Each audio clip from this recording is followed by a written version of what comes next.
I think it's critically important that we set bold, ambitious goals for our young people and their futures. If we don't say those goals out loud, we won't be able to achieve them. We have to speak them into existence and believe wholeheartedly that they can happen. The youth in the state of Washington only graduate at about 45 to 50% on time, so much lower than their peers that are not in foster care.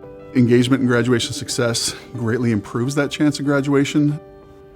One of our biggest challenges to our graduation rates is that we're only able to serve the youth in the communities that we currently serve. Over the next 2 years, we're going to expand statewide and be able to serve every youth in high school in the state of Washington.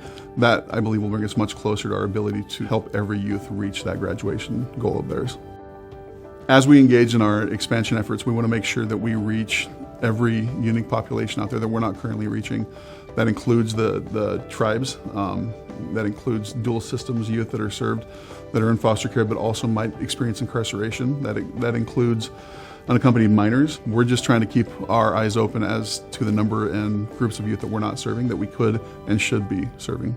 The important thing to remember is that educational advocacy and graduation success are actually partner programs and complementary to one another. As we see grad success grow to a statewide program, I'm excited to see how educational advocacy grows in tandem with graduation success. I would say also one of our biggest challenges and one of our biggest hopes is to continue to serve our young people into young adulthood. What we noticed is after high school graduation that oftentimes that time period between 18 and 21 was very challenging and volatile. And a few years ago we asked our young people if they would like us to stay with them longer, and 80% of them said yes. And so we are in the process of really refining our Launch Success program model to help them achieve both their education and employment-related goals so that they can transition successfully to independence.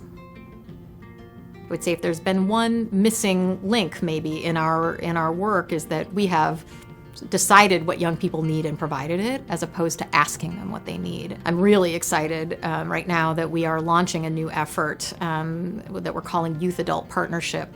We're going to have dozens of young people in foster care advising us on program strategy, on organizational strategy. This is not just about having some focus groups and asking young people what they think. This is actually about inviting young people to decision-making tables, being clear about recentering the power in some ways.